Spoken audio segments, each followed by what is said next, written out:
ഈ channel subscribe ചെയ്ത് bell button click ചെയ്യൂ. ആമാന്നല്ല, ആക്കി നീട്ടം വേണ്ട. ദേ ഇങ്ങനെ പിടിച്ചിട്ട് ആ ചുഴുപ്പ് വേണ്ട, അതിനകത്ത് തന്നെ നിർത്തണം. എഴുതിക്കോളൂ. ഇനി അരണ. ആ അണരാന്നല്ല, ആ രാ ഇപ്പുറത്ത് വരണം. എന്നാലല്ലേ മനസ്സിലെത്തി പഠിക്കാൻ പറ്റൂ. മലയാളത്തിൽ 1 എന്നെഴുതാൻ പാടൊന്നുമില്ല. ഇംഗ്ലീഷിലെ ഐ എന്നെഴുതിയാൽ മതി. അതുപോലെ 0 ഓ എന്ന് ഓർത്താ മതി. ഡ എന്നെഴുതാൻ യെസ് ഓർത്താ മതി ഇംഗ്ലീഷിലെ. പക്ഷെ ബാക്കിയൊക്കെ പാടാ. ഈ IOS ഇതൊക്കെ കൊണ്ട് മലയാളം മാനേജ് ചെയ്യാൻ പറ്റില്ലേ? തൊലിക്കട്ടി വേണം. എന്താ? അല്ല, ഓരോ അക്ഷരങ്ങളായിട്ട് നമുക്ക് പഠിക്കാൻ എഴുതിക്കോളൂ. തെറ്റുന്നല്ലോ. തെറ്റിയാലും സാരമില്ല, തെറ്റിയാലല്ലേ ശരിയാകൂ. പെട്ടെന്ന് പഠിച്ചു തീർത്താൽ എന്റെ പൊറുതി ഈ വീട്ടിൽ നിന്ന് അവസാനിക്കും. സാരമില്ലെന്നും പറഞ്ഞായിരുന്നോ? ഏയ്, എഴുതിക്കോളൂ. നാളെ തൊട്ട് കേട്ടെഴുത്താണ്. കേട്ടെഴുത്തോ? അതെ, അതെന്താ? ഞാൻ പറയും, കുട്ടി അത് കേട്ട് നന്നായിട്ട് എഴുതണം. പിന്നെ കേൾക്കാതെ എഴുതാം, കാണാതെ എഴുതാം. തെറ്റുന്നുണ്ടോ നോക്കിയതാ.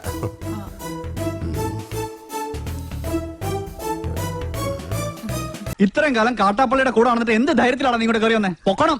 ഞാൻ പോവൂല. നിന്നോട് പോകാനല്ലേ പറഞ്ഞത്? ഞാൻ പോവൂലെന്നല്ലേ ഞാൻ ആദ്യമേ പറഞ്ഞു. കിടക്കുന്നത് കണ്ടില്ലേ? അത് ചോദിക്കണേ.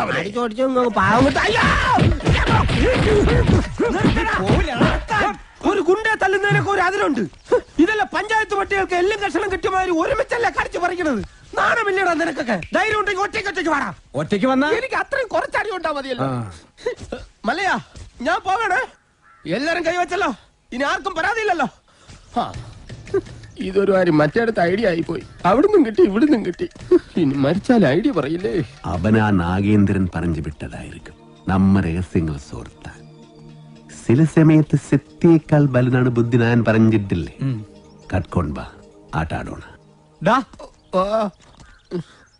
ഇന്നിനി വയ്യ, നാളെ വന്നും ബാക്കി വാങ്ങിച്ചോളാം. ഇങ്ങ വാ പറയട്ടെ. എന്നെ തല്ലാനല്ലാന്ന് സത്യം ചെയ്താൽ ഞാൻ വരാം. ശിവനെ കൊണ്ടാണേട്. നീ മര്യാദയ്ക്ക് ഇവിടെ നിൽക്കുമോ? അയ്യോ, ഞാൻ മര്യാദയ്ക്ക് നിൽക്കുന്നേ. പക്ഷെ അടികൊണ്ട് ഇങ്ങനെ ആയിപ്പോയതാ സത്യം. ആ കാട്ടുപുളിയെ ശരിയാക്കാൻ ഞങ്ങള് പലതും ആലോചിക്കും. അതൊന്നും ആരും അറിയാൻ പാടില്ല. ആരും അറിയില്ല മല്ലയ്യ. ആശാനെ, കണിയാന്റെ അടുത്ത് മുഹൂർത്തം നോക്കാൻ ചെന്നപ്പോ അയാള് പറയുന്നു ഉടനെ എങ്ങും പറ്റിയ മുഹൂർത്തമില്ലെന്ന്. പിന്നെ ഞാൻ കത്ത് കാണിച്ചൊരു വരട്ടിയപ്പോ ഒരു ഉഗ്ര മുഹൂർത്തം കുറിച്ച് തന്നു. പിന്നെ കല്യാണത്തിലുള്ള ഒരുക്കങ്ങൾ നടക്കട്ടെ. ഈ മല്ലയ്യ കല്യാണം കഴിക്കാൻ പോണ കല്യാണ പെണ്ണ ഏതാ? പുറത്തു പറയണ്ട. ഇല്ല, കാട്ടാപ്പള്ളി കെട്ടാൻ വന്ന ഡോക്ടർ പെണ്ണ. മുതലാളി നിക്ക്, ആ ഡോക്ടർ പെണ്ണിനെ മല്ലയ്യ കെട്ടാൻ പോകുന്നു. കള്ളം പറയരുത്. ശിവനാണ് സത്യം, എന്നോട് പറഞ്ഞതാണ്.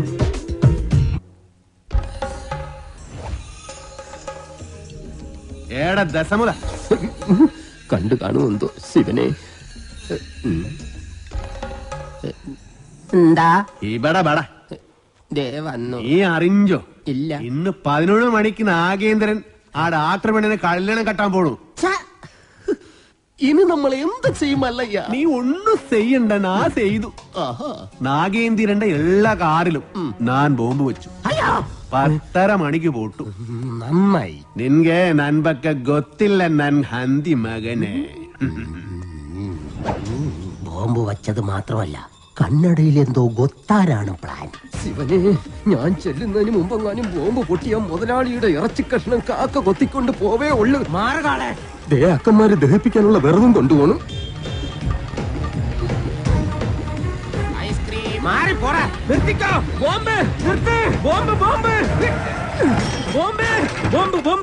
മുതലാളി ഇറങ്ങി വന്നേ. എല്ലാ കാറിലും മല്ലയ്യ ബോംബ് വെച്ചേക്കാ. അതേന്ന് കൃത്യം 10:30 തന്നെ ബോംബ് പൊട്ടും. ജീവൻ വേണമെങ്കിൽ എല്ലാരും ചാടിക്കോ. നോക്കി നിൽക്കാതെ മുതലാളി ഇങ്ങോട്ട് വന്നേ. ഞാനല്ലേ പറയുന്നത്, ചാടിക്കോ.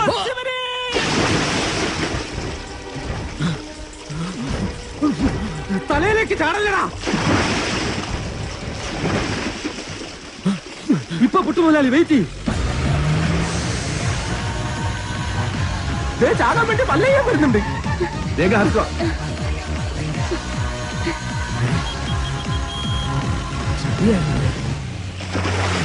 പത്ര കഴിഞ്ഞ് ഇനി നമുക്ക് വെള്ളത്തിൽ കയറാം. കൊല്ലണം നിന്നെ ഞാൻ. കൊല്ലാൻ വരുന്ന ധൈര്യം ഉണ്ടെങ്കിൽ പിടി. കാട്ടാപ്പിള്ളിയുടെ പെണ്ണിനെയും കൊണ്ട് കർണാടകയിലേക്ക് തന്നെയായിരിക്കും മുങ്ങിയിരിക്കണത്. അല്ല നാമം എന്താണെന്നും ഉണ്ടായിരിക്കുന്നത്? ഇപ്പോഴും എന്റെ ഞെട്ടല് മാറിയിട്ടില്ല വൈദ്യരെ.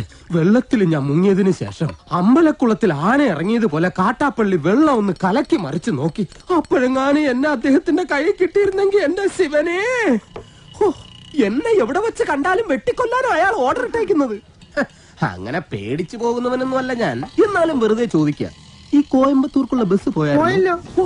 ശിവനെ, മിസ്റ്റർ ദശമൂലം, നിങ്ങൾ എന്തിനാണ് പേടിക്കുന്നത്? ധൈര്യമായിട്ടിരിക്കണം. ഞാൻ ചത്തോയ എന്റെ പിള്ളേർക്ക് നീ ചെലവിന് കൊടുക്കൂടാ. അതെ, വെറുതെ ധൈര്യം തന്നെ ആളെ കൊല്ലാൻ നോക്കാം. നീ എന്തിനാ അയാളോട് ദേഷ്യപ്പെട്ടേ?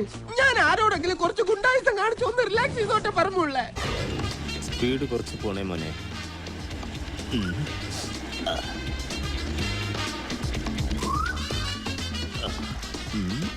ബ്രേക്ക് ഒന്ന് അപ്ലൈ ചെയ്തേക്ക് നിർത്താൻ. പറഞ്ഞതുപോലെ റൈറ്റ് സൈഡിലെ ബാക്ക് ഡോർ ഒപ്പിക്കാൻ നല്ലതുപോലെ കഷ്ടപ്പെട്ട്. പിന്നെ ഒരു സ്റ്റിയറിംഗ് കൊടുക്കാനുണ്ട്. നല്ല മൈലേജാ. ആവശ്യക്കാരുണ്ടെങ്കിൽ പറയണം കേട്ടോ. 6 7 8 9. അല്ല ഇത് എപ്പ ഇറങ്ങി? ഇത്തവണ സ്വാതന്ത്ര്യ ദിനത്തിന് നറുക്ക് എനിക്കാ വേണം. അല്ല നിനക്കെന്താ പരിപാടി? എനിക്ക് സ്പെയർ പാർട്സിന്റെ പരിപാടിയാ. ആവശ്യക്കാരെ ചോദിക്കും, ഞാൻ ഏതെങ്കിലും വണ്ടിന്ന് അഴിച്ചു കൊടുക്കും. ഒരു സൽക്കർമ്മം അത്രേ ഉള്ളൂ. വാ ചോദിക്കാം. തകരത്തി ചവിട്ടരുത്, വിറ്റ് കാശാക്കുള്ളതാ. നിന്റെ കയ്യിൽ ഒരു ഇടിവെട്ട് കേസ് വന്ന് വീണിട്ടുണ്ടെന്ന് കേട്ടു. 8 ലക്ഷത്തിന്റെ കൊലക്കേസാ. കേസേറ്റ് പിടി കൊടുക്കണം. സദ്ദാം ഹുസൈൻ ആവൂ. എടാ കഴുത്തെ കയറി വീഴുവന്നു. ഏയ്, തെളിവെടുപ്പും റിമാൻഡും കേസും ഒക്കെ ആയിട്ട് കൂടിയ 2 കൊല്ലം. അതിനുള്ളിൽ ആളെ റിലീസാക്കി തരാന്ന വക്കീല് പറഞ്ഞത്. കൊള്ളാവുന്ന പാർട്ടിയാണോ? പിന്നെ ബെടാ പാർട്ടിയില്ലേ, വക്കീലിന്റെ സ്വന്തം കേസാ. എങ്കിൽ ആ സ്പോട്ട് വരെ ഒന്ന് പോയാലോ? പിന്നെന്താ, പോകാം. എടാ നീ കെട്ടിക്കോ. ഇതെന്തിനാ?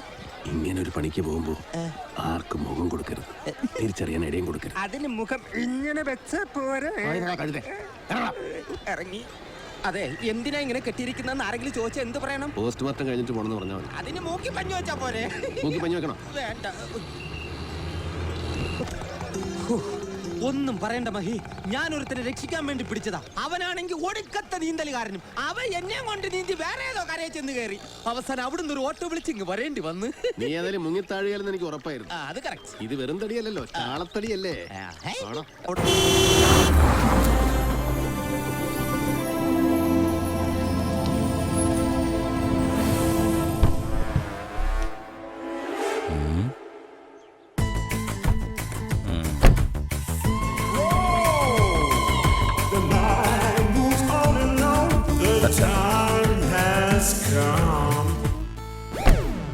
പിടി. ഓ വാ അളിയ, തുടക്കമല്ലേ, നടപ്പ് കുറച്ച് പയ്യാക്കിയാലോ? സ്ലോ മോഷൻ ആണോ ഉദ്ദേശിച്ചത്? വാ, എല്ലാം ഒന്നേനെ. പെട്ടി ഇങ്ങോട്ട് എടുക്ക്. സ്ലോ മോഷൻ അല്ലേ? ഓ, പെട്ടി മിസ്സാവരുത്. പിടിച്ചോ. നെഞ്ചും കൂടെ പൊളിഞ്ഞാൽ വാടാ.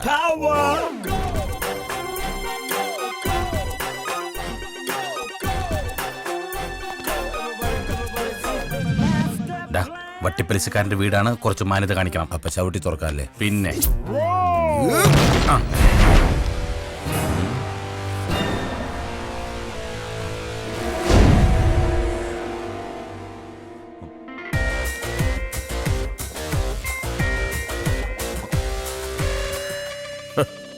ഇങ്ങനെ ഒരു വരവ് നീ ഒരിക്കലും പ്രതീക്ഷിച്ചില്ല അല്ലേ?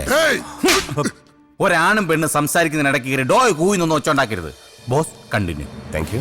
ഞാൻ നിനക്ക് കാശ് തരാനുണ്ടെന്ന് കരുതി എന്റെ ഓഫീസിൽ കയറി എന്ത് തോന്നിവാസവും കാണിക്കും അല്ലടാ? അല്ല സുധീന്ദ്ര, ഏത് പോലീസുകാരനും ഒരു അബദ്ധം പറ്റത്തില്ലേ? വട്ടിപ്പലിശക്കാരനൊക്കെ എന്ന് മുതലാടാ പോലീസുകാരനായത്? ഞാനൊരു ഉപമ പറഞ്ഞല്ലേ? ഉപമ പറയാൻ നീ ആരടാ? എഴുത്തച്ഛന്റെ ചെറുമോന്. മലയാളം പോലും വായിക്കാൻ അറിയാത്ത നിന്റെ വീട്ടിലെ ഇംഗ്ലീഷ് മാഗസിൻ. അവന്റെ മാഗസിൻ. ഗോപാലകൃഷ്ണ, ഓപ്പൺ ദ പണപ്പെട്ടി. ഓ, പണം സുധീന്ദ്രന് പുല്ലാടാ. ഇനി എന്റെ കൺമുന്നിൽ നിന്നെ കണ്ടാൽ നിന്റെ മുട്ടുകാല് ഞാൻ തല്ലി ഓടിക്കും കേട്ടോടാ. പൊന്നെ.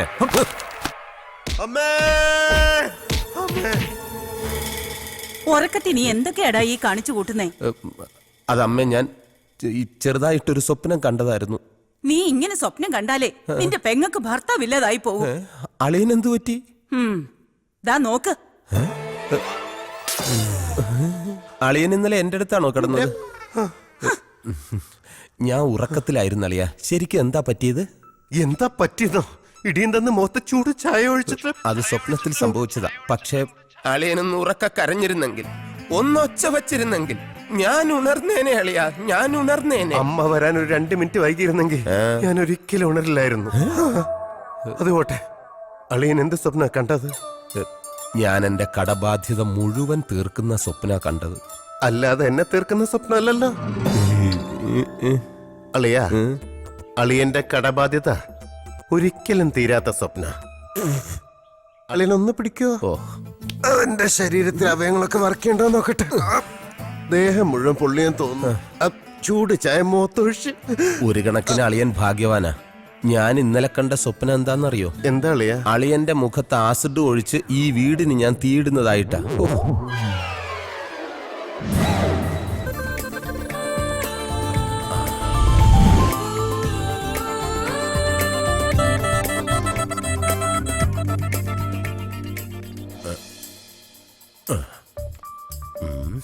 ദൈവമേ, ആരും വരല്ലേ. മാളു ചക്കരക്കുട്ടി. അയ്യോ സോറി, മാളു വന്ന് കരുതിയിട്ടാ. ഇങ്ങനെയുണ്ടോ സ്ത്രീകള്? ദാ പ്രിൻസേ, ഇതുകൊണ്ട് പോയി പുറത്ത് കളഞ്ഞേ. ഇതാരടി തെങ്ങന്തയൊക്കെ കൊറിയറിൽ അയച്ചത്? തേങ്ങയായിട്ട് അയച്ചതാന്നേ. മേൽവിലാസം കറക്റ്റ് അല്ലാത്തതുകൊണ്ട് ഇതിനകത്ത് കിടന്ന് മുളച്ചതാ. ഇനിയുണ്ട് ഒരു 10-16 എണ്ണം. ഇതെല്ലാം എടുത്ത് മാറ്റിയില്ലെങ്കിലേ കൊറിയർ ഓഫീസ് തെങ്ങും തോപ്പായിട്ട് മാറും. ചേട്ടാ, എന്താടാ? പട്ടിയുണ്ടോ? എന്തിന്? ഒരു കൊറിയർ ഉണ്ടായിരുന്നു. പട്ടിക്കും കൊറിയറാ? ആരുടെ അയച്ചത്? പട്ടിയെക്കാളും കഷ്ടമാണല്ലോ ഇയാള്. പറയടാ, ആരുടെ അയച്ചത്? അല്ല, അത് ഡോക്ടർക്കുള്ളതാ. ഡോക്ടറിന്റെ കൊറിയർ നീ എന്തിനു പട്ടിക്ക് കൊടുക്കുന്നത്?